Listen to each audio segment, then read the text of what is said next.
il n'y a rien de plus terrifiant qu'un lieu qui a été abandonné, non seulement parce que le silence est inquiétant en soi, mais aussi à cause de l'horreur implicite. Pourquoi ce lieu a-t-il été abandonné? Ce qui s'est passé? Et où sont passés les gens? C'est pour le moins effrayant. Ce sont les 11 endroits abandonnés les plus effrayants au monde. Numéro 1, Craco, Italie.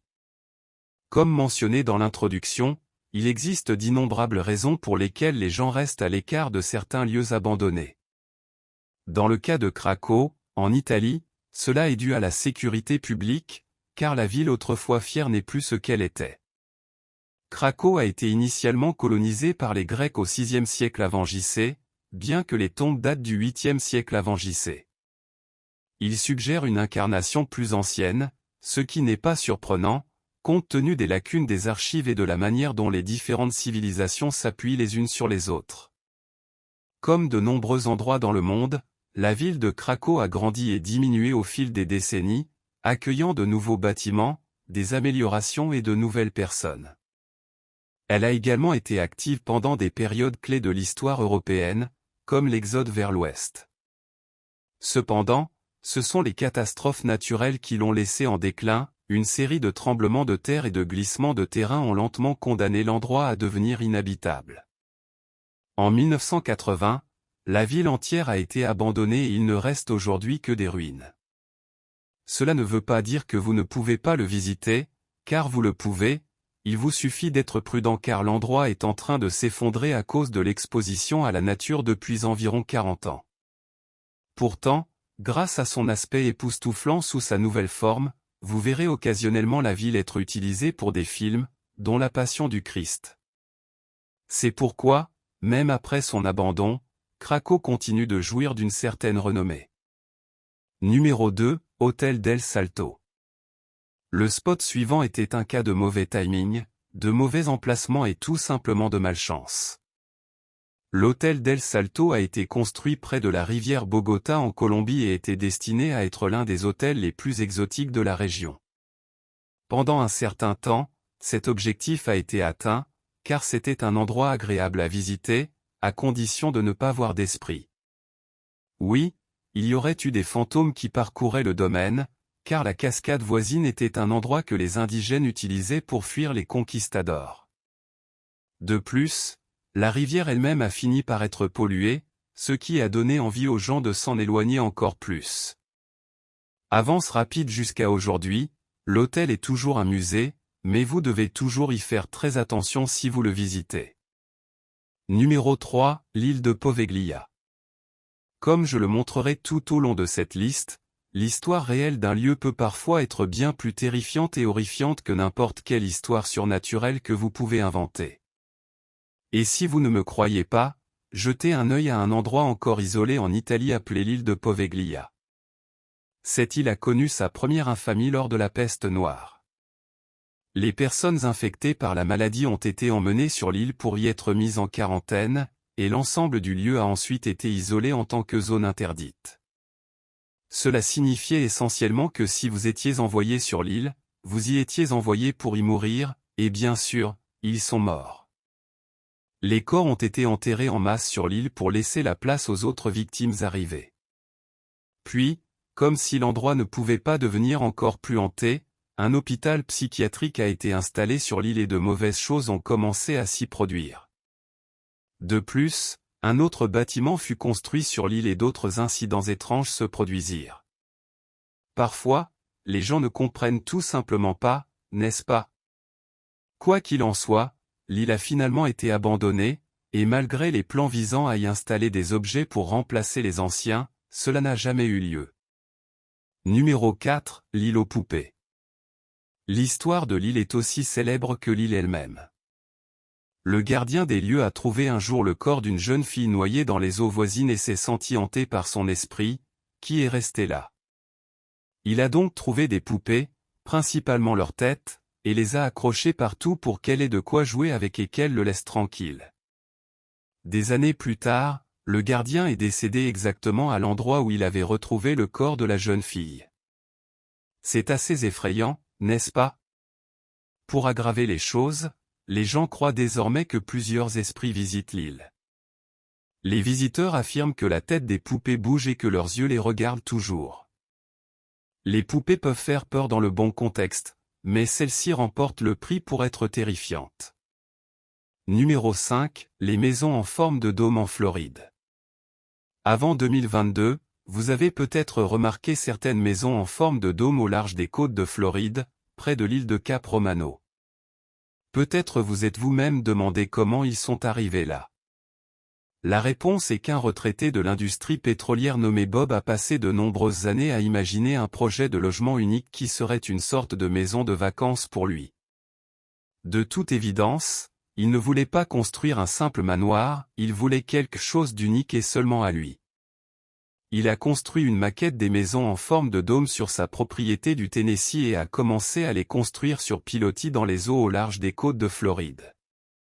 La maison a été conçue pour être autosuffisante grâce à l'énergie solaire.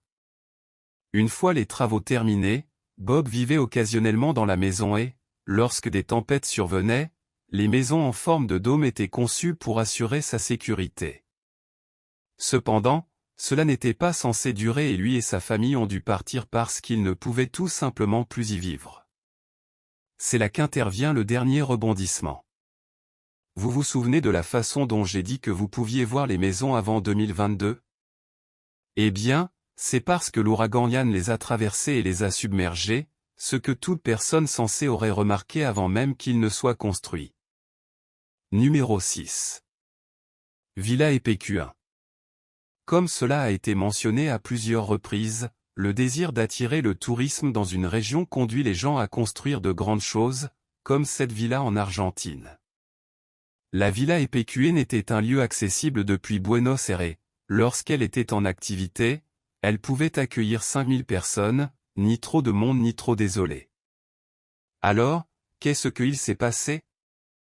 Eh bien, le barrage s'est rompu, provoquant une montée des eaux autour du village, obligeant les gens à partir. Même si le désastre a finalement été résolu, le site n'a jamais été reconstruit. Et même si vous pouvez encore le visiter aujourd'hui, vous verrez clairement les dégâts naturels causés par la rupture du barrage. Numéro 7. La ville ukrainienne de Pripyat, désormais ville fantôme, est le théâtre de la pire catastrophe nucléaire de tous les temps. Le 25 avril 1986, un réacteur de la centrale nucléaire explose, libérant des matières radioactives dans la zone. Le gouvernement a tenté d'évacuer autant de personnes que possible vivant à proximité de la ville de Pripyat.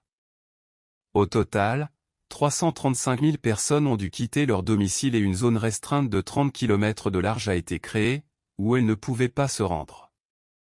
Dans la vidéo de drone suivante, nous pouvons voir à quoi ressemblait Pripyat des décennies plus tard. Il y a une atmosphère effrayante autour des bâtiments abandonnés, de l'hôpital, de l'école, mais surtout des terrains de jeu avec les jouets abandonnés. Numéro 8. Si vous traversiez Cracker, en Virginie, aux États-Unis, et tombiez sur la prochaine zone de grandes statues, vous penseriez que vous avez atterri sur une autre planète. Ces 43 statues au total représentent les anciens présidents des États-Unis. Chaque statue mesure 5 à 6 mètres de haut. Comme vous pouvez le constater, ils ne sont pas dans les meilleures conditions, les statues d'Abraham Lincoln et de ses prédécesseurs ressemblent à des films d'horreur, avec des têtes cassées et des parties de corps déchiquetées. Ce sont les vestiges du président Park de Virginie. À la fermeture du parc, le sculpteur David Adiker, à l'origine des inquiétantes statues, a vu son œuvre presque perdue. Les statues géantes ont finalement été amenées dans une ferme de 400 acres. Numéro 9. Église ravivée par des fantômes. Dans la petite ville de Lukova, en République tchèque, se dresse une église qui recèle un secret effrayant. Il s'agit de l'église de San Roré, une construction du XIVe siècle qui témoigne de la foi et de l'histoire de ses habitants. Mais en 1968, tout bascule lors d'un enterrement, le toit de l'église s'effondre, provoquant la panique parmi les assistants. Les habitants ont interprété l'événement comme le signe d'une malédiction et ont abandonné le temple pour toujours. L'église a été exposée au passage du temps et au pillage des communistes, qui ont emporté ses peintures, statues et autres objets de valeur. Pourtant, en 2014, un jeune étudiant en art lui redonne vie. À la recherche d'un endroit pour son projet de fin d'année, il est tombé sur l'église en ruine et y a vu une opportunité. Avec la permission du directeur du temple, il créa plusieurs sculptures en plâtre recouvertes de tissu blanc, qu'il plaça sur les bancs comme s'il s'agissait de fidèles en train de prier. Les personnages fantomatiques ont fait une grande impression sur ceux qui les voyaient de l'extérieur, et l'église est rapidement devenue une attraction touristique mondiale. Le travail de l'étudiant visait à rendre hommage aux Allemands qui y avaient prié avant d'être expulsés après la Seconde Guerre mondiale, mais il a également réussi à susciter un intérêt pour l'histoire et la restauration de l'église. Numéro 10. Village de poupées abandonné au Japon. Il existe de nombreux endroits isolés et solitaires, mais aucun n'est aussi effrayant que Nagoro. Cette ville située sur l'île de Shikoku ressemble à un film d'horreur. Ses habitants ne sont pas des humains, mais des poupées de paille, au nombre d'environ 350 au total. Ils ont tous été fabriqués par une femme qui est revenue dans la ville après de nombreuses années et a constaté que presque tous étaient partis ou morts. Pour combler le vide, il commence à créer des poupées représentant d'anciens voisins et à les placer à l'endroit où ils se trouvaient. De nos jours, les poupées semblent avoir leur propre vie. Certains sont assis dans des maisons, d'autres dans des salles de classe et d'autres encore dans différents coins de la ville. Visiter Nagoro est une expérience unique, à condition de ne pas avoir peur des poupées. Numéro 11. La dernière maison de Holland-Islande. Cette maison était la dernière encore debout sur Holland-Islande, une île qui a disparu sous les eaux. Cette maison victorienne a été construite en 1888 sur Holland-Islande, dans la baie de Chesapeake.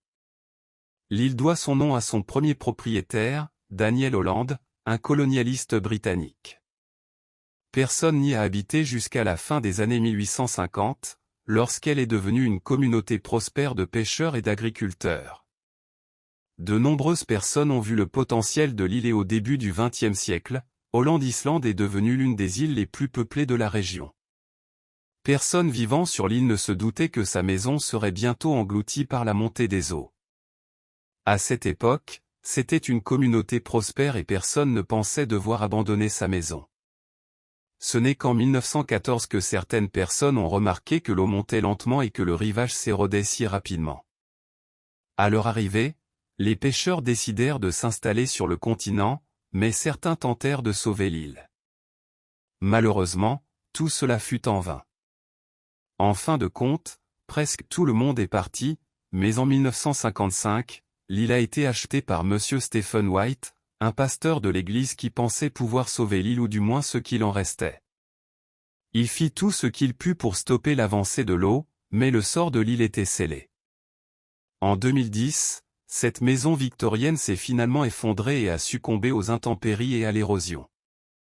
Bien qu'il ne reste plus rien de Holland-Islande à explorer aujourd'hui, son histoire ne sera jamais oubliée.